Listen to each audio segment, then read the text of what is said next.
Hello, everyone. We appreciate you joining us today for today's tour on adapting to climate change and resource management. We are thrilled to have so many participants from so many levels of government join us from across the state. In fact, almost 100 individuals have registered for today's tour, which is incredible.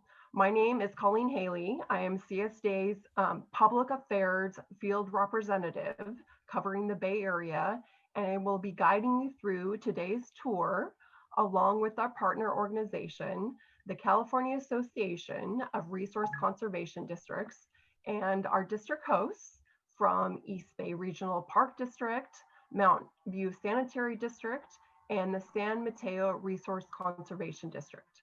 We have a lot to cover, so we will get started and hope to finish around 11 a.m. today. I would now like to turn it over to CSD's Advocacy and Public Affairs Director, my boss, Kyle Packham, who will provide a short overview of special district governance and finances within the state of California and beyond. Kyle?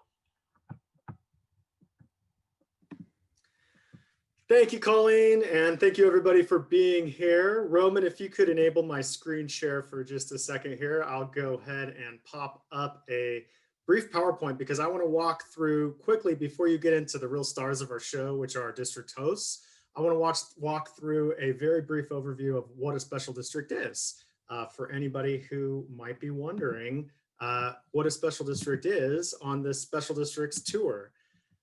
Let me go ahead and put it into presentation mode, and here you go, by the magic of Zoom.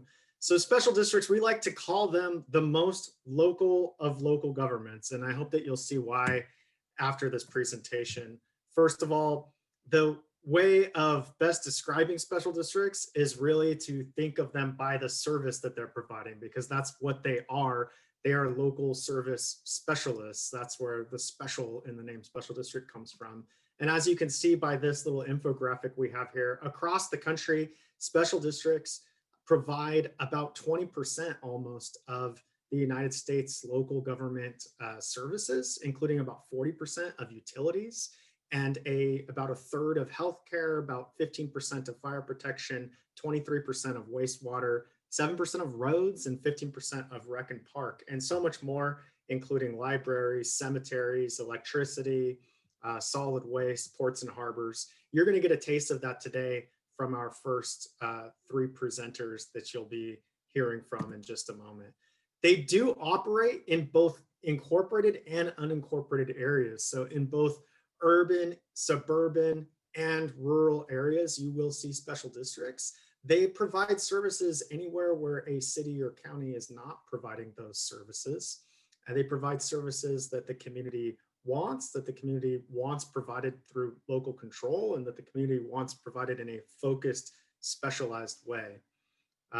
They also serve populations that are both large and small. So you'll see them kind of in a regional nature, serving a large urbanized population, providing economies of scale, linking together cities or even multiple counties, or you might see them in a rural setting, providing services to just a small community that wouldn't otherwise have access to service.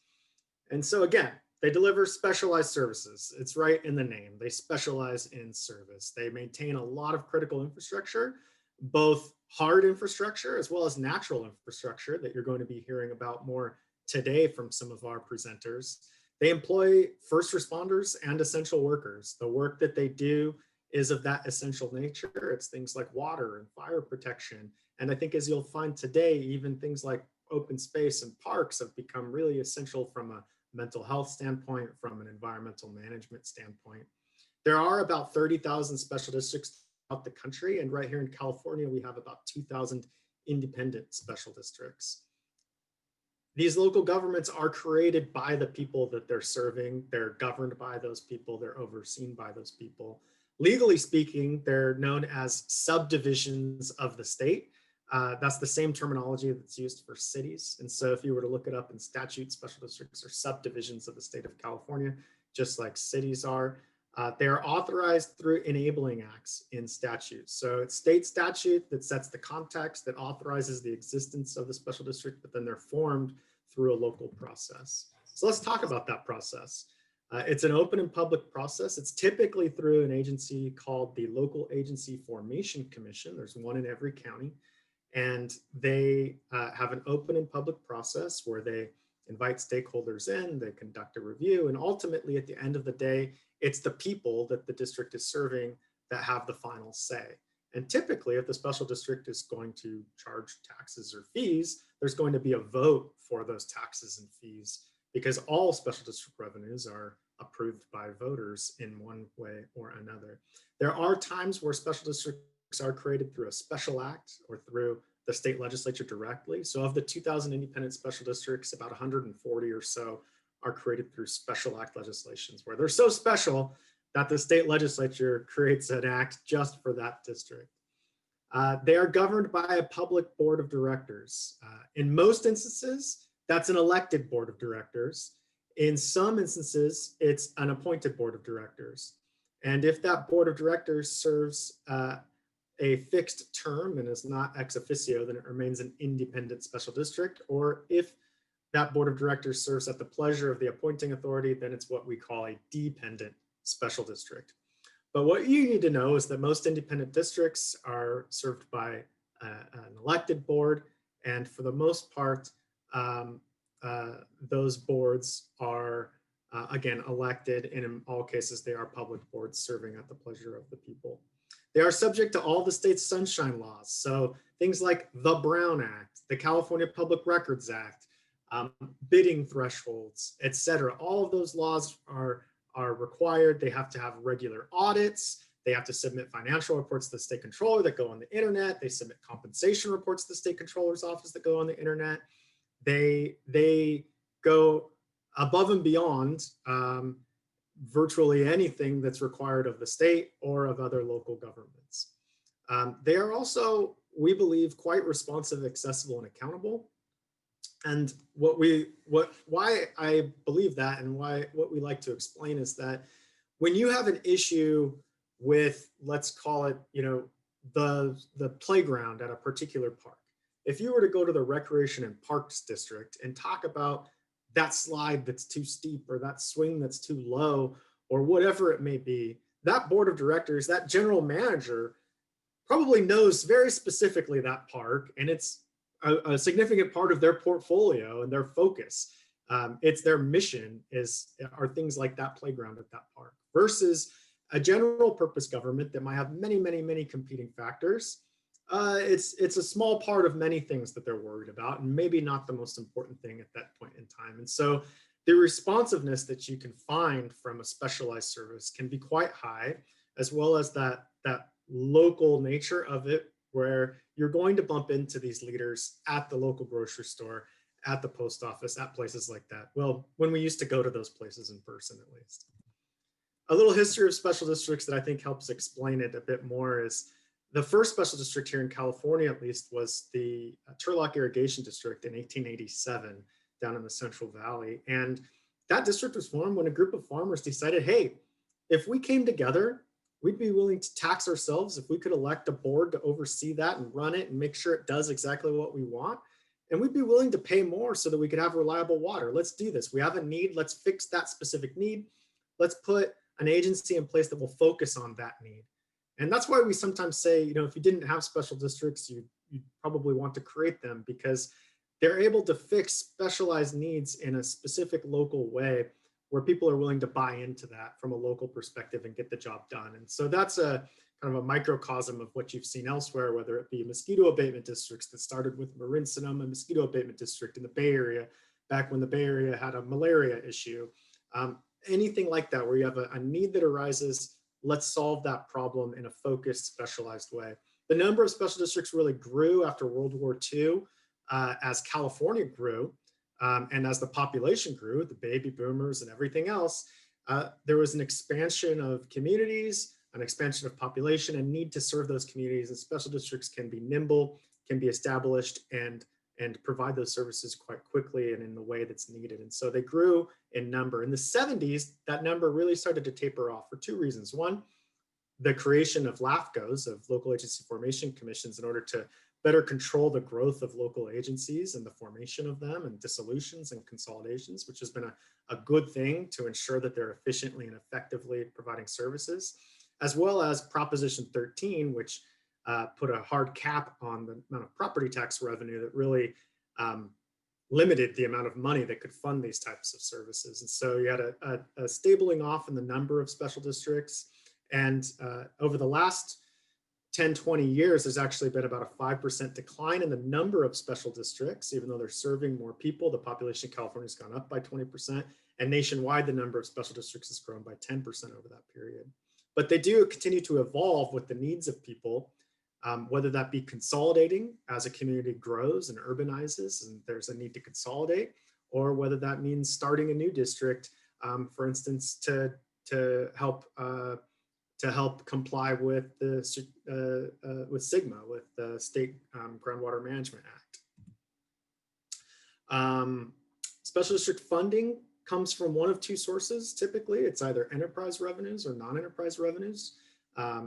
Enterprise revenues are like fees for service, like water and electricity and wastewater, whereas non-enterprise revenues are things like property taxes and assessments. Special districts, you might be surprised, only receive about 8% of the statewide property tax. But what they do with that in terms of leveraging that to provide services across the state is quite impressive. And so they typically do not receive sales tax. That's very, very rare. And again, there's voter oversight and approval of every type of revenue. So whether it's 2/3 votes for all special taxes, every tax from a special district is a special tax, or it is a protest proceeding for rates for water districts. All those receive voter oversight and approval. I already talked about enterprise and non-enterprise revenues. What's important to note here is just that most special districts receive some of both. And that is important from a diverse revenue standpoint to ensure that they can make it through things like a drought or make it through things like a pandemic. When you might have things like water shutoffs or water curtailment, it's important to have other sources of revenue to help make it through those periods. And lastly, independent and dependent. I already spoke to this as well, and I want to just reiterate that the 2,000 independent special districts in the state either have an elected body, which is the vast majority of them, or in some cases, and that's really for mosquito abatement districts and cemetery districts, they'll have a body that's appointed, but to fixed terms. And that means that it's not just the city council or the county board of supervisors adjourning and then convening as a special district. It's not just a subset of that other agency. It's an appointee that's serving a fixed term that is accountable to the people that serves that term regardless. They're not serving at the pleasure of the appointing body. And so to conclude, special districts are, again, local service specialists. They're the most local of local. They focus on a specific area, they focus on a specific service, and they hire the specialists to get that done. And even their board members, the board members of most of these special districts are folks who are passionate about the community and passionate about the issues. So for example, for water districts, you might see a lot of former engineers or current engineers, or you might see people on these boards that are accountants and have expertise in accounting or maybe in personnel. And so they come on board because they care about that issue and they care about the community. And lastly, I just want to end with a brief ask, and that is that with COVID-19, it's had a major impact on our special districts, and yet our special districts, unlike cities and counties and the state, have not received general access to the CARES Act, and they could use it. There are 2 counties in the state that have passed that down, that being Humboldt County and Kern County have passed down some of those monies. But for the most part, special districts have not received any direct access to the CARES Act. And so the $1.26 billion in need that we've identified is a major need that's going to result in cuts to employees, cuts to services. And these are, as we said, essential workers and essential services. And so as Congress and the state look to do more in this area, it's something that we think that special districts are providing these services to communities, like things like water, like fire protection, et cetera. And those communities deserve this type of relief, just as the communities that might be being served by counties or cities. With that, I'll conclude and happy to take questions at the end. Thanks so much, Kyle. I'd now like to introduce Alyssa Silhai, CSDA's legislative representative, who covers legislative and policy issues related to today's topic of adapting to climate change and resource management. Alyssa? Thanks, Colleen. Hi, so good morning. As Colleen said, I'm Alyssa Silhai, one of the legislative representatives for CSDA. My issue areas, which you referred to, cover the environment, emergency response and disaster preparedness, and public works. I'm so glad that you're able to join us this morning and hope that you find the information presented today informative and useful as we continue to seek solutions to make California resilient against climate change. If you have follow-up questions after this morning or at any time through the year on policy issues pertaining to how special districts intersect with climate adaptation, resiliency, resource management, please reach out to me. I'm happy to help in any way and look forward to working with you in the coming year. As Colleen mentioned earlier, today we'll have the opportunity to tour with the East Bay Regional Park District, Mount View Sanitary District, and San Mateo Resource Conservation District to learn the innovative ways that special districts in the Bay Area are addressing these issues by strengthening community resiliency, enhancing environmental infrastructure, and protecting the public's health. We hope you enjoy the presentations. Thank you. Thanks, Alyssa. I'm pleased to now introduce the Executive Director of the California Association of Resource Conservation Districts, Karen Burr. Karen has been at CARCD for 10 years. We are also pleased to have CARCD as one of our tour partners today. Karen is joined by Mark Fenstermaker, CARCD's lobbyist. Karen? Great, thank you so much for having us this morning. You're going to hear from one of our conservation districts that's working in San Mateo County, but I'll just give you a quick overview of what conservation districts do. We do work at the intersection of conservation, agriculture, and our communities. So you'll find us, working with farmers. You'll find us working with folks that are doing restoration projects. You'll find us doing all kinds of work around the state. Again, primarily around working with in that intersection with agriculture, but not always. Climate has been a really important topic for us, as it is for everybody. But RCDs connect into conservation or into climate in so many ways, including forestry work and helping to make sure that both communities are adapted to forestry, but also have adapted forests, but also are doing thinning and taking care of our forests to keep sequestering carbon. They're also working on healthy soils, which you're going to hear a little bit about. They're working on making sure that there's plants going in the ground, restoration happening, and that plants and animals around the state have the ability to adapt to climate. So we're really excited about this tour today because I think it's going to really highlight the work that RCDs are doing around the state. And with that, I just wanted to introduce you to Mark Fenstermaker, who many of you will probably meet or have met in the Capitol. Mark, do you want to say hi? Yeah, hi, thanks, Karen. Thanks to CSDA for allowing me to join. Nice to see a number of familiar names on the participant list and look forward to working with you in the coming session.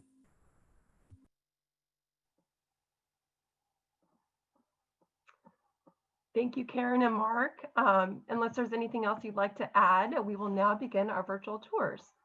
The first district you will be touring is the East Bay Regional Park District. After the tour, you will hear from the district's general manager, Bob Doyle, who has been with the district for an amazing 47 years.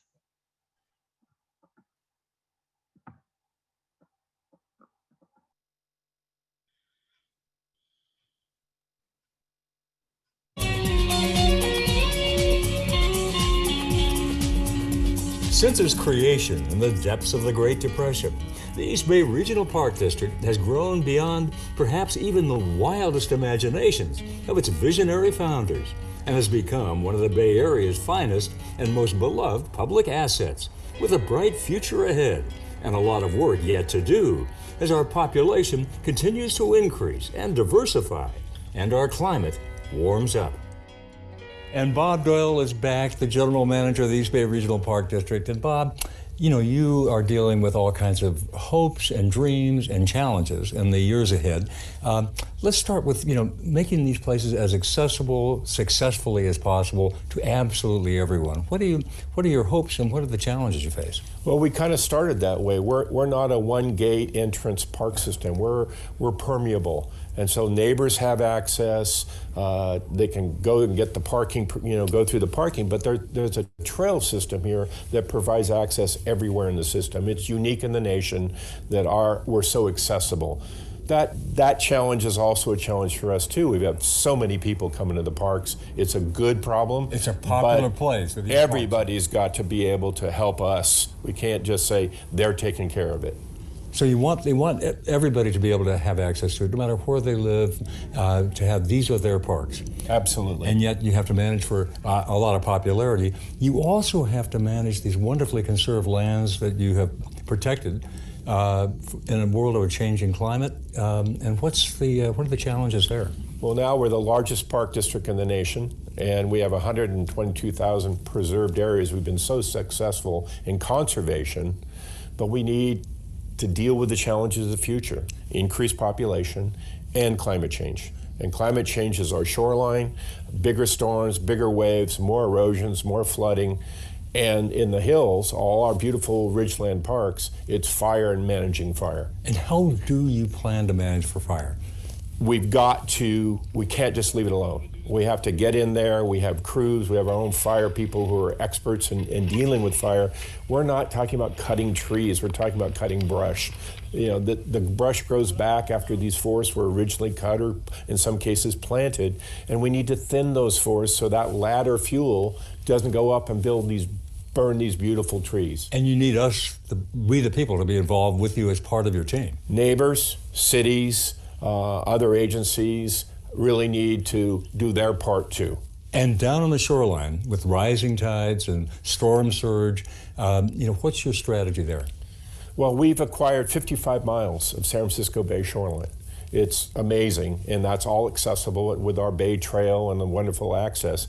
It's also the place where we're getting flood control surges. So our land is acting as a buffer to protect private property and the economy of the Bay Area. So we're trying to figure out how we protect the land for public use and make it a great buffer, which it is.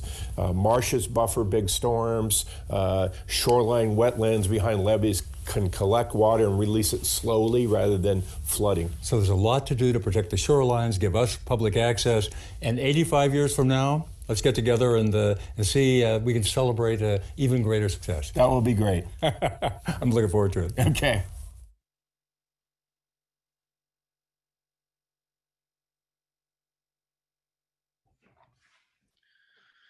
Good morning, everybody, and welcome to this panel and to this morning's meetings. I really want to thank all the staff and managers of the special districts for the work they do to provide the services we provide. That video was shot pre-COVID. It was part of our 85th anniversary. And today, in this year, the last 9 months, the biggest challenge for the district has been COVID, obviously. We have about 1,000 employees. We're the largest employer of youth in summer jobs, and trying to keep parks open and people safe during COVID has been our #1 priority. We have kept over 95% of our facilities and trails open. We've had to close visitor centers and swimming because of the pandemic. But I'm so proud of everybody at the district and the effort we have done to educate the public about wearing masks and loving your park 6 feet apart. As I mentioned in that video, and it's even more true this year, 4 million acres of California has gone up in smoke this year. And I wanted to thank anybody who's involved with firefighting as first line responders. It is really, really critical to keep people safe and put these fires out. The district has had quite an eventful year. I like to say COVID and fires and smoke, oh my, because it's been such a stressful year. the lightning strikes that happened all over California burned a massive fire in 4 counties from the southern end of the Park District in Alameda County all the way to Mount Hamilton and into San Joaquin Valley. About 400,000 acres of property burned, and about 5 of our regional parks. So that was a natural lightning fire, but what we're having is extreme temperature. We're having drought, and then a lot of rain, and then drought, and then winds and fire. So it's the challenge to anybody who's a property owner, who manages property, whether it's a resource conservation district, a park district, or other agencies and special districts, has a huge challenge in managing these lands. But these lands that have been acquired and preserved also provide a buffer to the urban interface, which we call the WUI, the Wildland Urban Interface. They provide flood control, watershed, and so many other benefits in addition to our primary mission, which is conservation and recreation. So we have about 25 million visitors a year now. It's a very busy, very populated area. We serve Alameda and Contra Costa counties, population total of about 2.7 million. So it's a very diverse, very busy system. We operate a regional trail system. We operate 6 lakes, 7 visitor centers. So it's really been a challenge this year. And I just want to thank everybody. We need to keep on keeping on. We need to support special districts, and we need to be able to tell our legislators why it's important. The health departments of both Alameda and Contra Costa County made it very clear that they felt that our park district was an essential service to get people a place when they're locked down, sheltered in place, where kids can't go to school.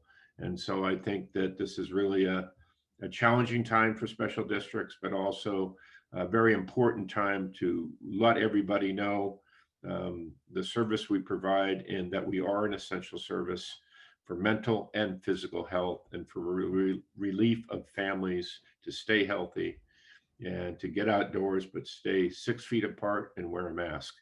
We've had pretty good compliance with people in parks on wearing a mask and staying in a distance, but it has been a challenge for both our rangers, who've done a wonderful job of keeping the parks maintained and clean. And it's just another one of these years where we hope the cavalry's on the way with the vaccine, but until we get that, we have to keep everybody safe. And I want to wish everybody else a very safe now and into 21 year. And we'll get through these pandemics, and we'll provide the wonderful services that special districts do. So thank you very much. And that's my presentation. Thank you very much, Bob. I was also told to state by all the district hosts that all the videos here today were absolutely shot pre-pandemic. So just something to keep in mind there. The next tour will be hosted by Mountain View Sanitary District. After the tour, you will hear from Lilia Corona, the general manager for the district. Lilia has been with Mountain View Sanitary District for over 11 years.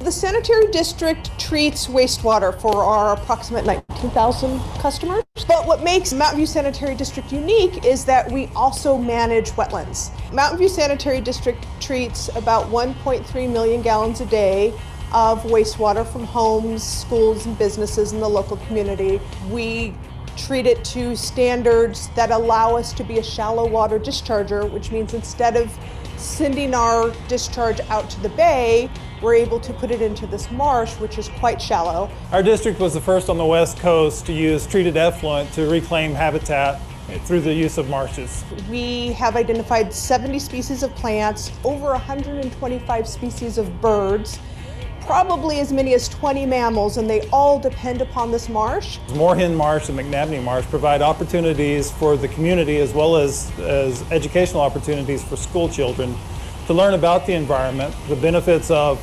wastewater treatment and the use of reclaimed water. Individuals can come bird walk, they can take pictures of the wildlife, But we also do have a wonderful education program called the Wetlands Field Trip Program. One of the benefits of our reclaimed water is that it provides a drought-tolerant habitat for wildlife in this area that wouldn't be here otherwise. Conservation is very important to the district. In fact, our district has been recognized as a green business. Our local sanitary district is very committed to protecting the health of our local communities as well as the environment that we all depend upon, and we should be very grateful for that. To learn more, visit districtsmakethedifference.org.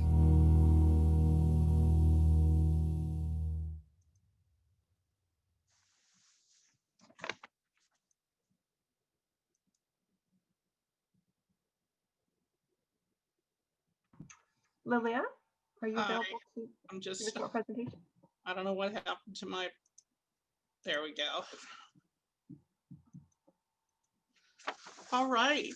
And we just need your video. Good morning and thanks. I'm really pleased to be Lilia, here. I'm so sorry, but we can't see your face right now. Is there any way you can turn on your video? I thought it was on. Give me a minute. Thank you. Oh, sorry. No problem.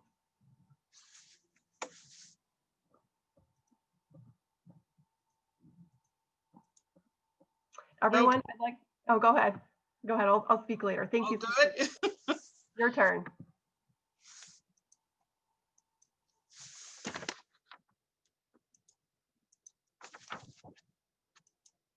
And here we go. Thanks for your patience. I'm Lilia Corona with Matthew Sanitary District. I'm the district manager. Just really pleased to be here today and speak to you folks about COVID and climate change concerns that we deal with. And I'm honored to be here in particular because I really enjoy being together with people who have a passion for public service. So special districts as a whole, everybody who works for them has a passion for public service. The district is almost 100 years old. It was established in 1923 and serves approximately 21,000 residents in portions of the city of Martinez and unincorporated Contra Costa County. A large portion of the district is designated as SB 535 disadvantaged communities. And for the sake of clarity, disadvantaged communities are those that suffer most from a combination of economic, health, and environmental burdens. You can see, you can see in the picture there that the district is surrounded by the Martinez refinery, now owned by PFB Energy, and Highway 680. So as indicated in the video, the district provides environmental education in the form of free wetlands field trip program for elementary students 3rd through 5th grade from Contra Costa County and Solano County. All district employees provide essential services. So when COVID hit us in March of 2020, all the administrative staff went home for telecommuting. That caused expenditures that were previously unbudgeted for, including computer hardware, contracted IT services for VPN and cybersecurity, and virtual meeting applications. COVID safety protocols were developed and training is provided on an ongoing basis, including the requirement for personal protective equipment. Nationwide, the wastewater industry has responded by studying the potential to forecast community disease infection rates using wastewater surveillance. Climate change in the last few years has prompted the need for additional safety precautions, including respiratory protection during fire season, and more and ongoing heat illness training. The district is now facing a pretty big and significant investment in resiliency planning for public service power shutoffs, sea level rise, and business continuity. 87% of the global wetlands have been lost since 1700, and this is primarily due to human interference, including draining for land use, urban expansion, industrial and infrastructure development, water diversion, and pollution. Now, with climate change, sea level rise, and coastal storms, we stand to lose another 78% of the remaining coastal wetlands here in the United States in the near future. And this is a problem because coastal wetlands carry a big load for us. They provide flood protection, erosion control, wildlife, food and habitat, water quality protection, and very importantly, carbon sequestration. So carbon sequestration means that wetlands provide long-term removal of and capture of carbon dioxide from the atmosphere. And that slows the atmospheric CO2 pollution, which mitigates global warming. 36% of coastal and marine species will be affected by this wetland loss. McNamee Marsh is now home to the federally and state protected salt marsh harvest mouse. So wetlands are very important. And my ask for you today is to consider funding for water and wastewater infrastructure, wetland restoration, and services for disadvantaged communities. Thank you for your time.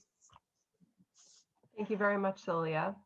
I'd also like to remind attendees that we will take questions at the end of the event today when all the district hosts have finished their presentations, and you can type your questions into the Q&A feature at the bottom of your screen. I'd now like to introduce our third tour of the day, hosted by the San Mateo Resource Conservation District. After the tour, you'll hear from Killex Nelson, the Executive Director of the San Mateo Resource Conservation District. Killex has been with the district for 15 years.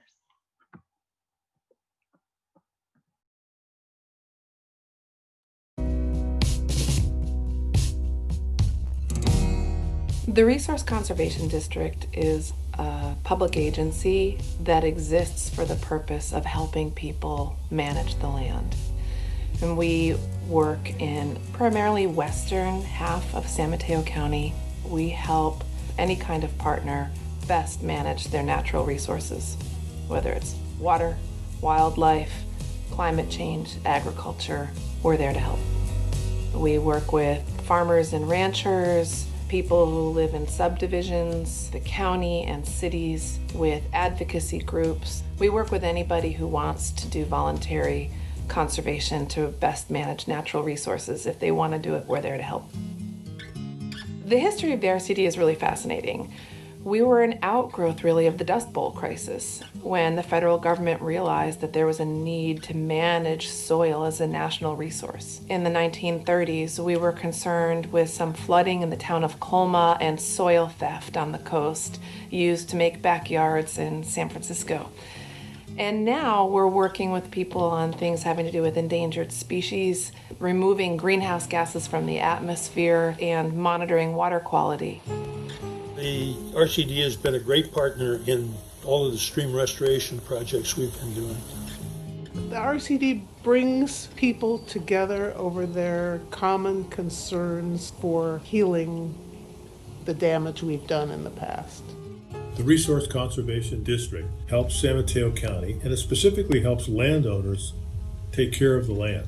It's an amazing organization, and I appreciate working with them. Our projects range from this large-scale research project to determine the sources of bacterial contamination in Pillar Point Harbor to very small projects on a landowner's backyard to help them manage stormwater and minimize erosion. So another maintenance thing that we'll want to talk about is making sure these are clean before the beginning of the rainy season. Mm-hmm. We could not accomplish what we do without our partners, whether they're the landowners, the resource agencies, the advocates, the technical advisors. We're providing assistance, but couldn't do it without the help of many others. The RCD is very thoughtful in how they work with homeowners and careful to make sure that we're included in every step of the process. In San Mateo County, our strongest and most functional partnership is with the San Mateo RCD. And through that partnership, we're able to get a lot more conservation on the ground. Our mission is their mission, and vice versa. Depending on who you ask, either everybody knows the RCD and their father and grandfather worked with us, or we're the best kept secret, and they're amazed to find out that we were right under their nose this whole time. The RCD is a great facilitator. RCD is terrific. So the RCD helps San Mateo County Parks with the anadromous fish, that is steelhead and coho salmon, habitat project in Memorial Creek Campground along Pescadero Creek. The RCD is an awesome partner. When we're doing these small projects, property by property with individual by individual, we're pretty excited about the impact that can have. The fact is, in this coastal community, we're all part of the solution.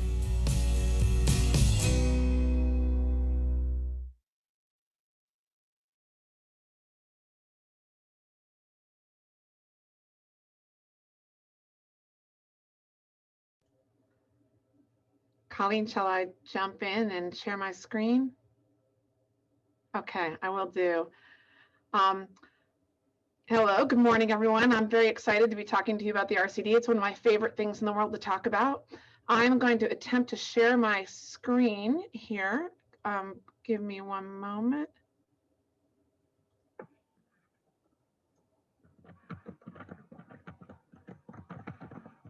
Okay. So you've already been introduced a little bit to San Mateo RCD in that video. We have been around since 1939. San Mateo was the first one in the state. There's about 100 RCDs now across California, typically in partnership with the U.S. Department of Agriculture, leveraging and bringing in this federal resource county by county into the counties that we serve. And I believe that we are some of the best local government that many of you have never heard of, many people have never heard of or don't fully understand. So in San Mateo County, our programs have to do with water, climate, wildlife, agriculture, forest health, fire. But we're primarily focused on climate today, but I wanted to contextualize this and how these fit together in us providing comprehensive integrated services to our communities. Our services across the state, RCDs, directly implement multiple state plans, whether they're climate action plans, species recovery plans, the natural and working lands plans, the California Water Plan, governor's executive order on biodiversity, et cetera. So how we work is we play a unique role in the conservation landscape. We were created in the state's Public Resources Code for the explicit purpose of helping our communities by helping the land.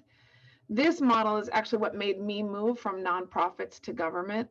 And the very idea that an entity is created by the state to help people help the land was very compelling to me personally.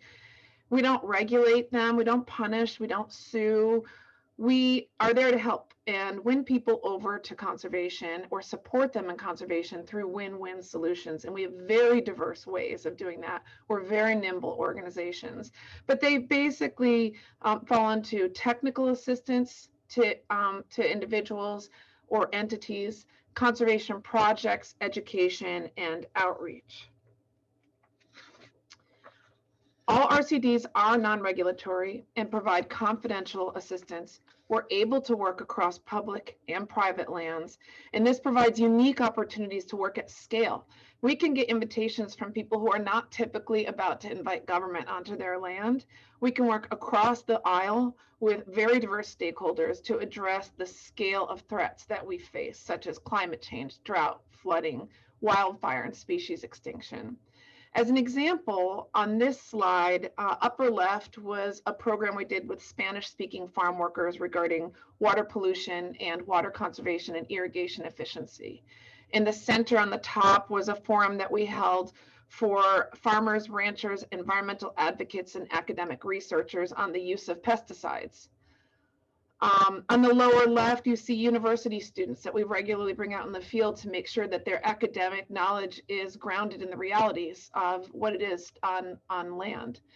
And in the bottom center is a workshop we held for equipment operators, contractors, on best practices in redwood forests. These are just some of the people that we serve. One of the main impacts that we're dealing with from the climate change has to do with the number of species at risk of extinction. To help them survive, in our area, coho salmon, steelhead trout, San Francisco garter snake, California red-legged frog, marbled murrelets, the list goes on. We provide extensive assistance to landowners to help them implement a large number of habitat restoration projects that build resilience into these ecosystems. The good news is that while we are facing these extreme climate events with more regularity, the same work that we do that helps protect nature also helps protect the human community. For example, this project in the town of Pescadero, where decades of poor watershed management completely filled in a creek with sediment, it caused chronic flooding to the town and completely blocked ancestral migration of endangered salmon. We were able to work across properties owned by state parks, the county right-of-way, a private commercial farm, a nonprofit land trust to help solve the problems of flooding and help stave off species extinction. And of course, another threat that we're facing is more significant wildfires with more frequency. Our focus has largely been on reducing fuel load to prevent catastrophic fire, but in August, we were struck with a historic fire in our district, the CZU Lightning Complex fire that went across San Mateo and Santa Cruz counties.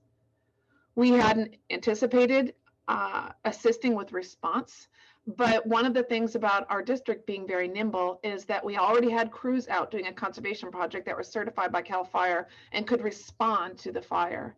That's what you see on the left. What you see on the right is what we were able to pivot to do afterwards, which is to provide post-fire recovery response to help communities address risks of catastrophic erosion, failed or lost water supply, water quality impairments, particularly for some people most vulnerable to poor water quality in their housing, et cetera, at the same time that we're addressing watershed health.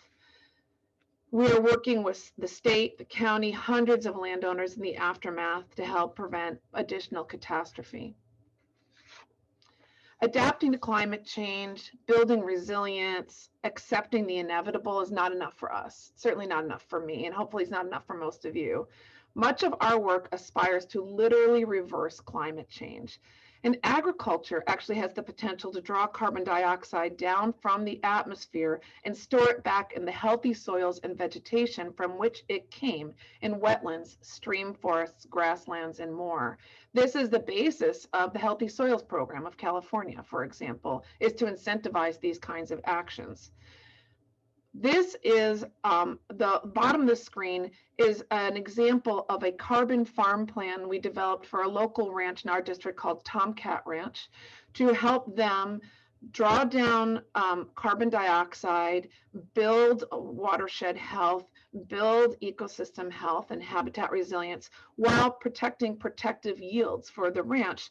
Because it's important to remember that farms and ranches, while they are part of the solution to climate change, they are businesses that need to survive in an increasingly challenging business environment.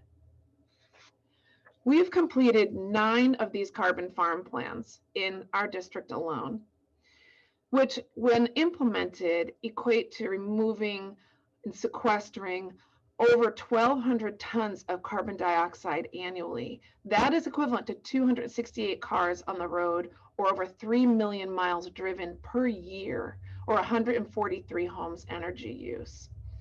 Think about it. We've completed only 9 of these plans in San Mateo County, several more coming online, and we are one of about 100 RCDs in the state. Imagine these little districts working property by property across California, cumulatively sequestering the carbon emissions of 300 million miles driven each year. Just fathom that. So as I said, property by property, but this is what it looks like at scale for us to build resilience to climate change and reverse its course. This is one watershed in one county where we're reducing flooding, protecting water supply, reducing the risk of fire, sequestering carbon, restoring habitat for endangered species, reducing erosion, protecting agricultural viability, and improving water quality. And we are but one RCD, and we work as a tightly knit network across the state, being able to share best practices and resources and be as efficient as possible, which we need to do because we're not funded. And I'd love to talk about that during the Q&A.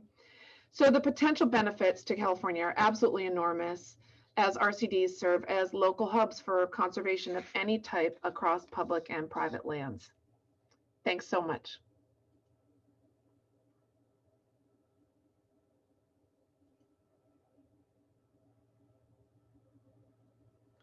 Colleen, you're on mute.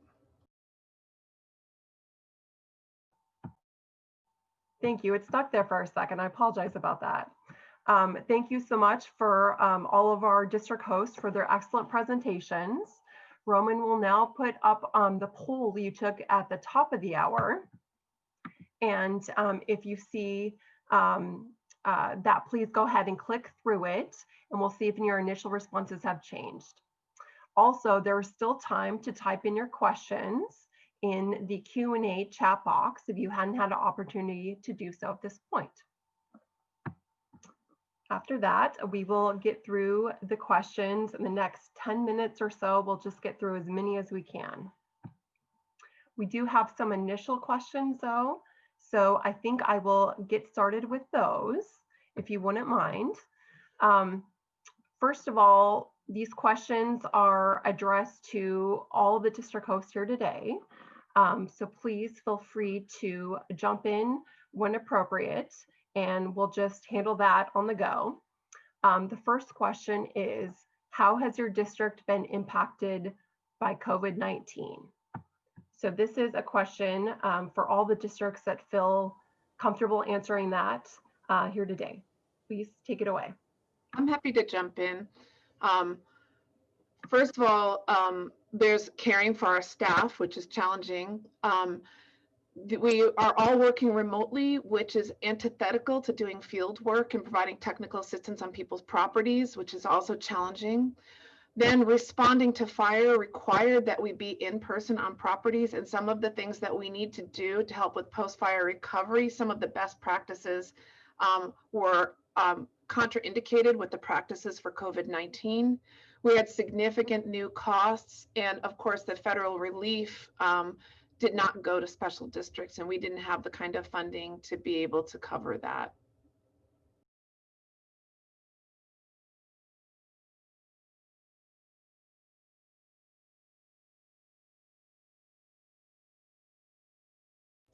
Colleen, you're muted. Would any of our other district hosts like to weigh in on that? Sure, I did speak to that in my presentation, but to say more, this is really hard for those employees who are still having to show up to work every day. They're having to share space, and we've had to put people on shifts. Even having lunch is difficult. And for field workers who are doing a physical job and wearing a mask all day, especially during the summer months, it was really just very difficult. Even just getting supplies and making sure you had enough masks and able to provide disinfectants for surfaces. We had staff going out to stores looking for things, and the shelves were bare. So it's been a pretty hard year, really. It has. We're thankful we've only had one COVID positive employee. So out of 16 employees at the time, that in itself is hard enough, but we were able to protect all the rest of the workers, and we're just going to keep plugging away. It looks like we're nearing the end of this, and so that's really good news. So that's all I have. All right. one final opportunity to answer this question, and I'll go on to the next. You know, one other thing I would add, Colleen, that's also answering a question in the box, the chat box, if I may. So the other thing for us is that RCDs function like nonprofits. We're grant funded. We do not have any base funds from the state. Some RCDs have property tax base, some don't. Our San Mateo RCD does not get enough property taxes to cover a single position or rent. So we depend upon grants, and because foundations are often restricted by charter or culture from giving grants to public entities, we're very highly dependent on state bond funds and federal grants. And so with the economic crisis coming out of COVID-19, we have a lot of uncertainty about how we're going to be able to continue our work in the near future. Yeah, and I'll just add on to that. Kellogg said it incredibly well, but I'll add to that we only have about probably 10 to 15 RCDs in the state that actually have some form of baseline funding in significant amounts to be able to cover a position, as Kellogg said, coming in, which means that we really do have all those extra things on top of it. So it's really important that special districts are transparent and that they're accountable to the public and that they have open board meetings, all of those regulations that are required. So to be able to meet that burden, we've gone through and just done some estimates that we think it's somewhere between $50,000 to $70,000 per RCD just to meet those requirements. So we're functioning like a nonprofit, running off of grants, running off of whatever funding we can bring in, but we have all of those additional burdens to stay publicly accountable and transparent. So it makes it really challenging. And then I'm always amazed at folks like Kellogg's who are taking, if anything, a couple $20,000 worth of baseline funding and turning that into millions and millions of dollars of projects that are completely relevant to their communities, that are combating climate change, that are helping keep species preserved, that are helping thin and keep forests in a place where where public safety can be considered. Just all the things they're doing around the state, and the shoestring budget that they're doing it on is absolutely incredible. So yeah, it's one of the challenges that we definitely face is having enough revenue coming in for the RCDs to be able to do that work, which they're kind of perfectly positioned to do. Would anyone else like to address kind of the funding question, how your district is funded, maybe year round, and then also in the light of COVID-19?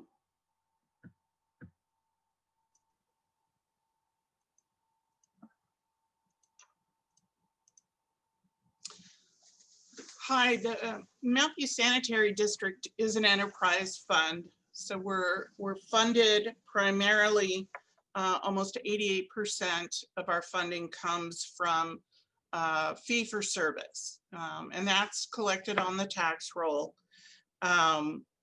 Additionally, we get a very small amount of ad valorem tax.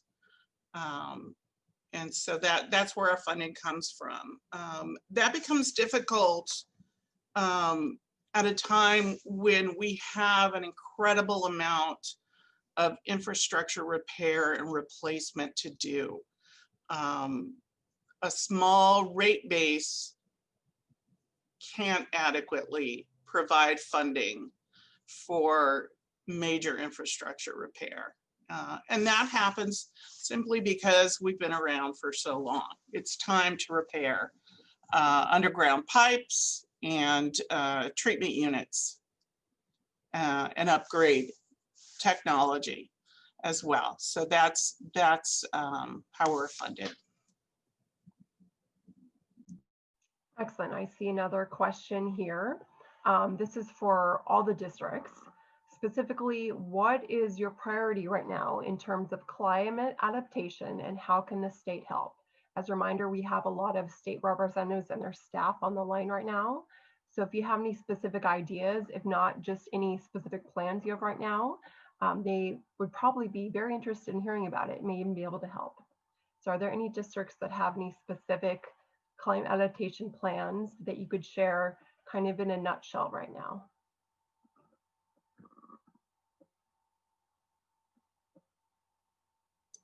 Ilya? Hi.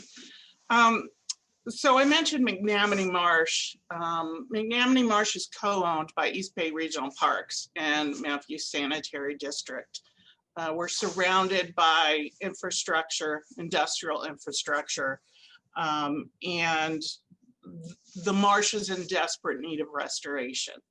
So that is one of our biggest climate control or climate change needs at the moment, is to restore McNamee Marsh so that it's functional, that it provides flood control, erosion control, habitat. Right now, it's like a big lake. It is receded more than 4 feet, and bottom line, it needs restoration. Our ratepayers under Prop 218 cannot pay for that, because that is not a service that is included in their fee. It is a regional benefit for the state and for the Bay Area. Thank you. Are there any other district hosts or representatives on this line that would like to talk specifically, as I mentioned, about climate adaptation plans? Kellogg? The way that RCDs work is typically that we derive our priorities and provide support to our constituents. So the communities that we serve, and that can include the jurisdictions. So we engage with the county on developing its climate action plan and ensuring and helping make sure that they have a working lands plan as part of that. And we see ourselves as in support of the state's climate related plans and other plans, more than developing one for our district per se.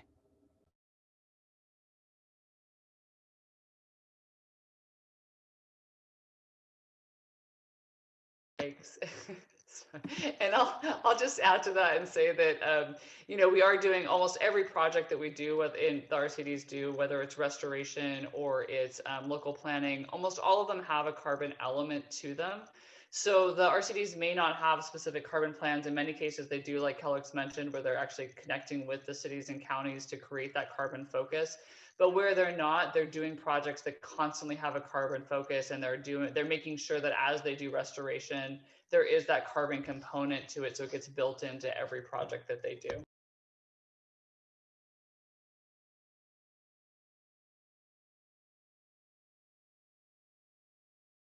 It looks like we are at 11:01. Would any of our district hosts like to give a remaining closing statement at this point?